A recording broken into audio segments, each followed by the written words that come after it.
My name is Esko Turunen, and my aim is to give a short description about the data mining in general, and a special data mining method called GUHA.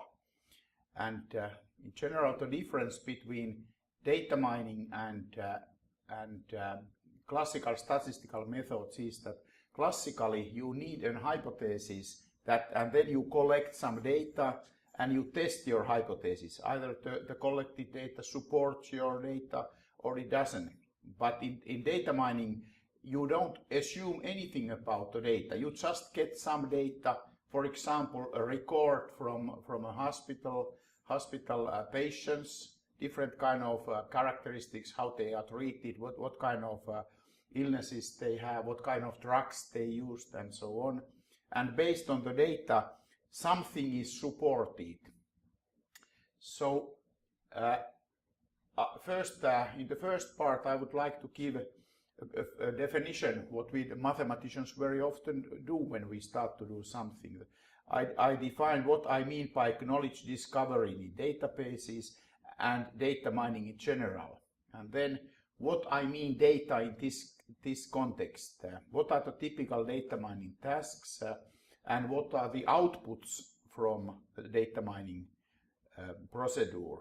And then in particular I will talk about a GUHA, which is especially a descriptive data mining method. And then I will introduce a kind of benchmarking or toy example about the data, but it's a real data and it's very easy to understand, so this is why I have chosen it. I will illustrate the GUHA method and also the ListMiner software. ListMiner is a software where the GUHA method is implemented. But going back to the definitions. So first of all, knowledge discovery in databases. It was invented about, I would say, about 30 years ago, when computers start to be more and more effective and the capacity or calculation capacity was increasing all the time. So it was first defined as something non-trivial extraction of some implicit, previously unknown and potentially useful information from a data. And for today, you would define that knowledge discovery in databases is to identify in a non-trivial way valid, novel, potentially useful, and what is most important, understandable patterns in your data. Knowledge discovery in databases is the big framework, and data mining is a part, one step of this big procedure. By data mining, we usually refer to computational techniques. Though in my language, in my talk, I don't make a big difference between knowledge discovery databases and data mining. For me, they are more or less the same thing. But before you can use any computer program to mine your data, the data has to be purified, it has to be cleaned, it has to be put in such form that it can be then made in the software. And after you have received your results, the technical results, also an important part is to interpret the results. What do they mean? What is the meaning of a dependency or something that is found by data mining? And so the data mining is a central step in the knowledge discovery databases.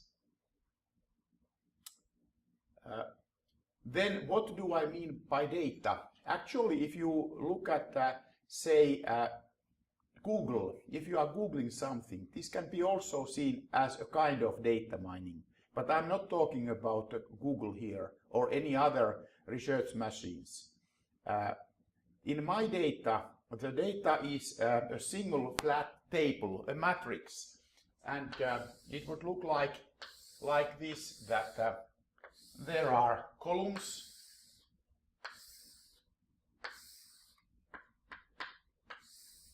and each column, it is some property, say P1, P2, and so on, Pn, and then there are some individuals, x1, x2, and so on, xm altogether. So m can be 100,000, n can be 200. So these data are really big, and from the starting point, this kind of data, which I will talk about, can contain whatever symbols here, but it has the data has to be prepared in such a way that they contain only zeros or ones. So, for example, if you have a property age, and age is divided into three different age years, then it produces three different columns. And in general, each row refers to an object. For example, I had a data mining work when we were studying car accident that happened in Finland, and each row there referred to a car accident, and the columns different kind of properties, what kind of day, which kind of road, what kind of accident, how many injured, how many casualties, and so on. So this kind of data we are mining. Then typical data mining tasks in general. Most important, and what is also done in statistics, is that you just want to predict certain values in one column by means of the others. And this is very close to regression. Regression analysis is a well-known mathematical method, but also regression analysis can be seen as a data mining task. If the values are not continuous, if there are just some discrete values, you can talk about classification, that you are classifying your data. Clustering, in particular, is to group objects into classes such that in one cluster the objects should be as similar as possible with each other and be dissimilar or not similar with the elements in other clusters. So cluster analysis is an important part of data mining. And association analysis, the idea is to discover association rules, saying that if values here are something, then value here is something else. And also data characterization, which only tells you frequencies and distributions, can be also seen as a kind of data mining, that you get an orientation about your data. You know that, for example, if you have some records from a supermarket, you know that how much certain items were sold in a certain day and which were sold very few and which very much.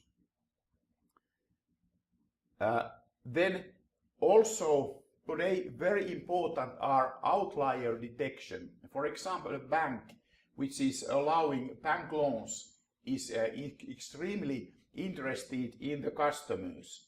Those customers who pay their bank loans back and do it in time are typical good customers. But then there are customers who have problems in paying back the loans, and these customers can be characterized that they are somehow outliers.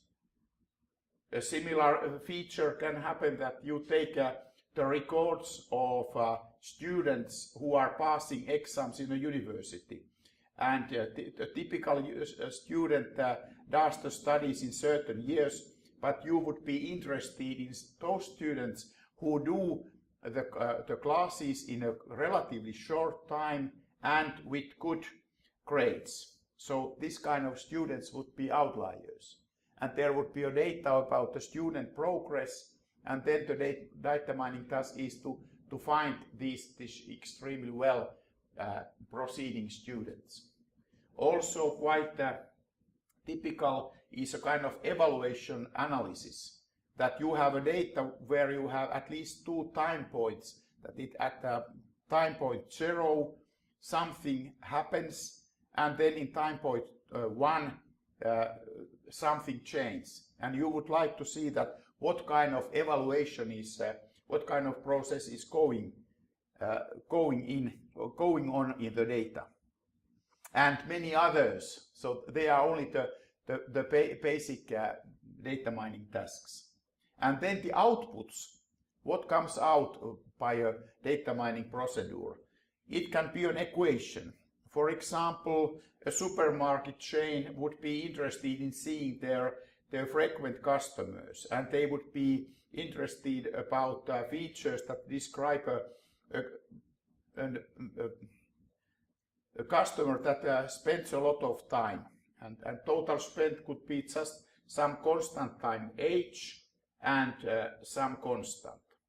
Or it can be some predictive rules saying that if income is, say, less than 100,000 euros per year, and the customer is sender, the sender of the customer is male, then he is not a big spender. He don't spend much time, which is not good for the bank.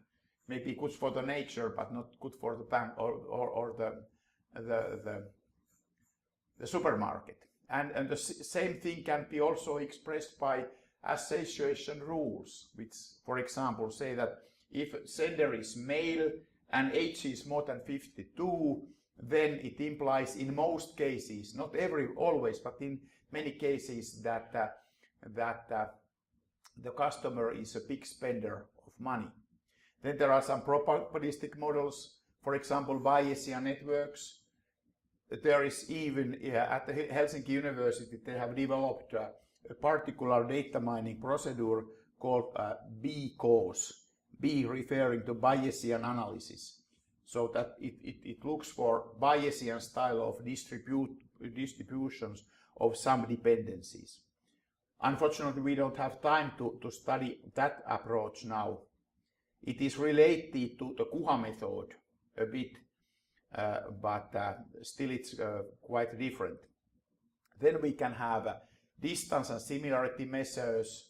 We can have decision trees. A typical decision tree is that in the very top there is the whole data, which is then split into at least 2 parts, and again several parts, so on. Then, and at the end of the procedure, there is a leaf saying that certain person came to certain road to that part. So decision is always done to the left side or to the right side, and many others outputs. My concern and my interest is especially a data mining method called GUHA. GUHA is an acronym for General Unary Hypothesis Automation, and it was developed. The theoretical part was developed already about 50 years ago, and it was done by already late Peter Hayek, who was quite a prominent logicist. He did many other things, but he already invented this GUHA method during the time when computers were not much developed. But he immediately got the idea. He asked that, are computers able to create hypotheses by giving the data? So the GUHA method is one of the oldest, and probably the oldest, but still developing data mining method. Lisp miner, and this Lisp does not refer to the computer program Lisp.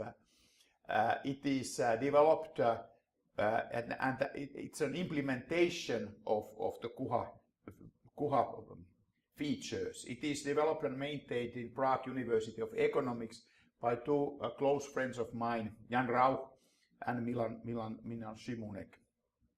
You can download Lisp Miner freely from this web page, though I have to emphasize that it's not so easy to use.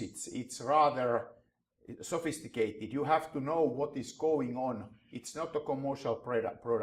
I will emphasize it in several times. You need some patience to use it. But GUHA method is suitable for many data mining tasks: association analysis, classification, clustering, outside detectors, evaluation tasks, and many others. And I will mention only the basic features about GUHA. But let me first start by introducing a real life data, which will show that what kind of data we are talking about. So this data, actually it's quite small. There are only about 1,500, exactly 1,473 rows and 10 columns. But this data was collected already 31 years ago in Indonesia, and the idea was to somehow to analyze what kind of contraception methods married women who didn't know that if they were pregnant at the time, what kind of socio-economical factors somehow can be used to predict their contraception method. And this survey, the ladies had to ask to 10 different questions. Age, it was an integer from 16 to 49. In Indonesia, they marry quite early. Education, 4 categories: low, number 1, high, 8, and 2 and 3 there in between. Husband's education, again 4 categories. Number of children ever born, from 0 to 15. Yeah, there were cases where a lady had 15 children. Indonesia is one of the, actually it's the biggest Islamic country in the world. So religion there is, I think 90% are Islamic and 10% belong to the other religious societies. So either an Islamic or something else. So this something else includes Christians and Buddhists and others. This working refers, it is yes or no, it's a binary, refers if the lady is working outside home. Of course, in Indonesia they are working home, but if they are also working outside, this was a question. Then husband's occupation, 4 categories. 4 means high, 1 means low. Standard of living, probably counted by income or something like that. And how could they follow newspapers, TV, so good media exposure, yes or no. And then finally, the contraception method they use, either no use, long term, short term. So long term, some pills and what they are, and short term, everybody knows what they are. And then the data looks like this. So this data has 1,473, or how was it, rows and 10 columns. And as you can see, the values here can be practically whatever, either integers, either some writing, or practically what else. But before this kind of data can be analyzed, we have to make it binary. So for example, if education has 4 classes, so we have to define that education level 1 is 1 category, either the lady belongs to it or not. Then education level 2, again yes or no, education 3, and education 4. So the GUHA method works on binary data. So what you have here are zeros and ones. And how you make the categories, how you make the predicates, which then will be the columns of your data. It depends on the user, especially if you have continuous values. Now, GUHA is very different from most data mining methods because it's based on logic. It's based on first order logic. Logic means that there are some elementary formulas like PA, and P would correspond one column. For example, it would be that the patient has high temperature, he has fever. It is either yes or no, either 1 or 0. And A would refer to one particular patient. So for example here, patient X2 has fever, yes or no. And then these elementary formulas, like in logic, can be compounded by logical connectives. So for example, we would have that phi corresponds to say P1 and P2, or not be say 7. And something say phi would be that it corresponds to say P3 and P say 5. And of course, if these values for the elementary formulas are 0 or 1, then by using classical truth tables, each phi and psi is either true or not true. Either the truth value is 1 or it is 0. So truth means from this phi and psi that the truth value is either 1, or if it's 0 then it's false. But the question is that what if I write here, okay, it can be phi or psi or alpha and beta, then this small symbol, this tiny symbol, this symbol here is a generalized quantifier.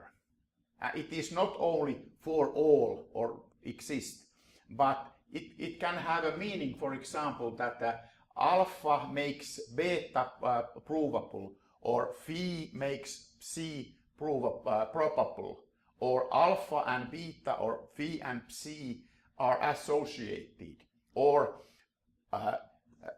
the relation between alpha and beta is almost an equivalence relation. Having the one, you have the other, and not having the one, you don't have also the other.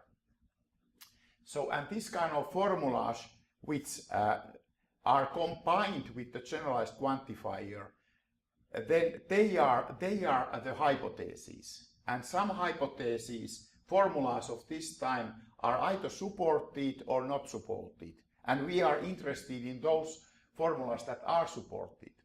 For example, and I will give these examples after a while, also several others. So in the Indonesia data, it supports a formula alpha and beta, which says that if alpha means that highly educated women, so there is one property being highly educated, and being older than 40 another predicate and connected with a logical and, they use much more often long-term contraception than an average lady in the data. So it combines highly educated and more than 40, this formula alpha, to a formula using long-term contraception. And it turns out that this kind of connection there is. Here is some literature. Many of them are rather old, but a very good introduction to GUHA method and in data mining in general, descriptive data mining, is this Jan Rau's Observational Calculi and Association Rules, which was published 5 years ago. This is the end of part 1, and then in the next part we will take a closer look at Lisp Miner.